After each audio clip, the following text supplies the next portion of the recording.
आज़ादी ये महज एक शब्द नहीं है, ये ऐसी चीज़ है जिसके लिए हम लोग रात दिन लगातार लड़ते रहते हैं। वो घर हो, समाज हो या अपने दम पर कुछ कर गुजरने की ख्वाहिश हो, हम सबको आज़ादी चाहिए। कहानी एक ऐसे देश की है जो आज़ाद तो है मगर वहाँ के लोग आज़ाद नहीं हैं। कहानी अफ़गानिस्तान के एक छोटे से लड़के रहमान की है जो महज अभी 13 साल का है। उसके लिए उसका घर और उसका स्कूल ही पूरी दुनिया है। आज उसे स्कूल जाने के लिए बहुत देर हो रही थी। सुबह की खिली हुई सुनहरी धूप और पगडंडी पे भागता हुआ छोटा सा रहमान, वो खूबसूरत नज़ारा देखकर किसे न अपना बचपन याद आ जाए।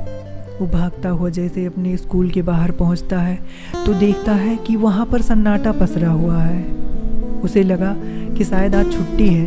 वो जैसे ही स्कूल के अंदर जाता है वो देखता है कि वहाँ पर बच्चों की लाशें बिछी हैं और उसका मैदान खून से लाल है और वहाँ पे लोगों की भीड़ इकट्ठा हुई है।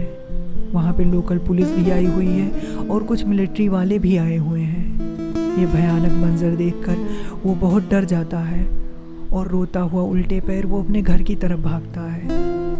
वो जैसे ही अपने घर पर पहुंचता है उसकी माँ रोते हुए ये बोलकर गले लगा लेती हैं कि अल्लाह का लाख लाख शुक्र है कि जो तुम सही सलामत घर वापस आ गए। वहीं टीवी पर न्यूज़ आ रही होती है कि तालिबानियों ने एक स्कूल पर हमला किया जिसमें करीब सैकड़ों बच्चे मारे गए और 200 से भी ज़्यादा बच्चे घायल हुए। वो समाज के क्रूर और घटिया विचारों से बेखबर बस एक ही सवाल पूछे जा रहा था कि आखिर उन लोगों ने उसके साथियों को क्यों मारा।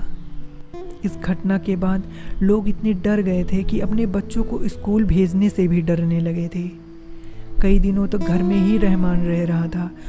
आए दिन टीवी पर बस ऐसे ही खबरें आती रहती थी कि झूठी अफवाहों के चलते इस धर्मान समाज ने एक महिला को पीट पीट कर मार डाला।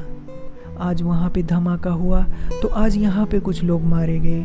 ऐसे ही डरावनी और खौफनाक खबरें टीवी पर आती रहती थी। लाशों के ढेर पर टिकी हुई कुर्सी और लोगों का सुख चैन और आज़ादी छीन कर उन पर शासन करना, ये कोई महानता नहीं है। अफ़गान सरकार और तालिबानियों के बीच पिस रही ये आम जनता मजबूर हो गई अपने घरों को छोड़कर जाने के लिए। ना तो खाने के लिए खाना और ना ही सर पे छत बची। न जाने कितने लोगों ने अपने करीबी रिश्तेदारों और अपने करीबी लोगों को खो दिया। इसी डर और दहशत के बीच ऐसे ऐसे कई दिन बीत जाते हैं। एक दिन रहमान अपनी बकरियों के लिए चारा लेने गया होता है। इसी बीच आतंकवादी उसके गांव पर हमला कर देते हैं और उसके माता पिता समेत गांव के कई लोगों की हत्या कर देते हैं। उसके पिता की हत्या शायद उन तालिबानियों ने इसलिए कर दी थी क्योंकि वो बहुत ही खुले और नेक विचारों वाले एक अच्छे शिक्षक थे। वो हमारे भारत देश के दारुल उलूम देवबंद जैसी जगह से होने वाले स्वतंत्रता सेनानियों से इतने प्रभावित थे कि वो ऐसी ही उच्च शिक्षा अपने देश के भविष्य कहलाने वाले बच्चों को देना चाहते थे।